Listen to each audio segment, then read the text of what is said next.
Hey, it's Robin and I am completely obsessed with my Instant Pot. So I have it on the sauté function now and I love it because it tells you that it's on and now it says hot. So I know it's hot and I can start adding stuff. So I am making a nightshade-free chili. And nightshades are things like potatoes, tomatoes, peppers, paprika, any kind of spicy spices like chili pepper, those kind of things. So obviously your typical chili doesn't really work for me. So I'm going to try this. My kids really like chili, but the idea of making 2 meals is really unappealing. So we don't usually have chili. So this is going to be hopefully a good treat for them. So I'm going to add in turnips. I know, weird, right? But I'm guessing it's the consistency for it. Potatoes are another thing. And I also have an issue with some beans. So there's no beans in here either. So turnip, sweet potato, onions, and plantain. So you need a green plantain for this. Mine wasn't super green. This is what a plantain looks like. It's kind of like a banana, but like with weird shaped ends, and it's really firm. I didn't do my own shopping. I actually went and ordered it online and did a click and collect is what it's called, because I find that way easier since my injury, so I don't have to wander around the store and I can just order it and then go pick it up. Easy peasy. And I did ask for green plantains, and this might have been the greenest they have, because usually I get my green plantains somewhere else because they don't typically have really green ones at Superstore. But I really don't have a problem with getting good produce there. I find that they're really good about that because obviously their whole service is going to go downhill if they aren't providing awesome service, right? Or awesome produce. If they're giving everybody the crap produce, nobody's going to keep doing it. Everybody's going to complain. So they're really good about that. And now some fresh garden herbs. I have some oregano and thyme, or at least I hope that's what they are. You know, I'm not the world's best cook. And I don't seem to have any labels in my garden anymore, but I'm pretty sure that's what they are. I haven't been very good at using the herbs in my garden because it's you know, one more step to get out there and pick stuff. And now I'm going to add some salt, a whole teaspoon, and this is sea salt. I like sea salt or Himalayan salt, but I'm almost out of Himalayan salt. So sea salt it is. And I'm also going to add some garlic powder. And I love garlic powder. I find, you know, without being able to use a lot of the other spices, garlic powder often comes in handy and kind of saves the day. I use it a lot when I make my own bone broth as well. Now cumin, just a ½ teaspoon of that. Cumin is another thing that I don't know if I could do without. While not eating a lot of the other spices. I find it really adds a nice flavor to a lot of things, so I love it. Oh, it's smelling good. I wish you could smell. So if you haven't heard of an Instant Pot, the idea behind it is that it's a pressure cooker. It's basically just a pressure cooker. And you may have had, you know, your grandma may have had one. I have a pressure cooker, but I have only ever used it to cook beets because I didn't really know what the heck to do with it. And, you know, if you have to be careful, or else if it builds up too much pressure and the lid isn't properly sealed, it can be dangerous and it can go flying off. So this Instant Pot, it's fully programmable. So it has like all these, you know, buttons and stuff. So you're not just turning it on and leaving it on. You are,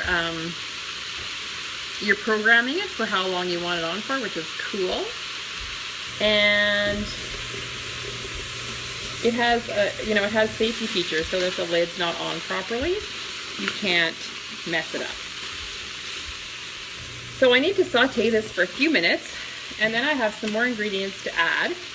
And then what I'm going to do is cook it for, I don't know, I have a hard time believing this, but you can cook chicken to like completely cooked and ready to like fall apart in 15 minutes. So this is a ground beef recipe, so we'll see. I think I'm supposed to add the ground beef. No, maybe after this. I don't know, my recipe's on my phone, so hopefully this is right. I haven't made this recipe before, so it's an experiment. So I'm going to be adding some fish sauce at the end, just stirring it in.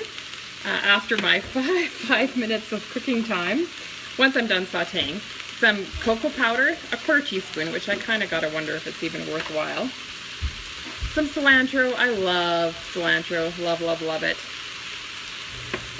And it says half a lime, but these limes are seriously tiny, so I'm gonna add a whole lime. And I love, or juice, not the whole lime, just the juice. And this is my favorite lime or lemon squeezer. You can put it in two sides, and then you just squeeze it, and it comes out the holes in the bottom. I find it works really, really well, and it's really easy. No, simple cleanup. Just wipe it up, and you're done. Nothing complicated. No parts to take apart or anything. So, a couple more minutes, and this should be apparently good to go. So we'll see. There's 5 minutes. Do you honestly think that in 5 minutes it can be fully cooked?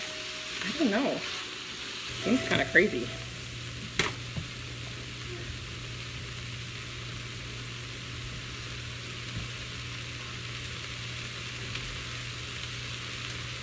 Okay, so I'm going to add the ground beef. So it calls for 1.5 pounds of that. Whoops. Half of it just went on the floor. Well, not half, just a little bit. I won't add that in. It's not meant to be. I am a klutz in the kitchen, and I am often cleaning up after myself. I'm really not the best cook. I'm well known in my family for burning things. That started when I was a kid, and it continued into my adulthood. I think it's because I don't really love cooking, and so I get distracted easily, and I just don't pay enough attention, and yeah.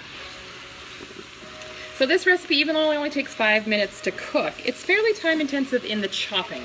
So if you were to say, want to make this meal when you came home from work, you could chop everything up the night before and have it just all ready to go. And you could just put it in all in one container for the most part, since it all goes in together. Okay, so I'm going to add the next ingredients. And so I have 3/4 cup of bone broth. And I'm kind of particular about what bone broth I use, because you have to read the ingredients. And because sometimes they have tomatoes in them, in bone broth. I don't understand why, but they do. And then this is some pumpkin puree. I find pumpkin is used a lot in tomato-free recipes to kind of try to mimic the flavor and the texture. And then just a pinch of cinnamon.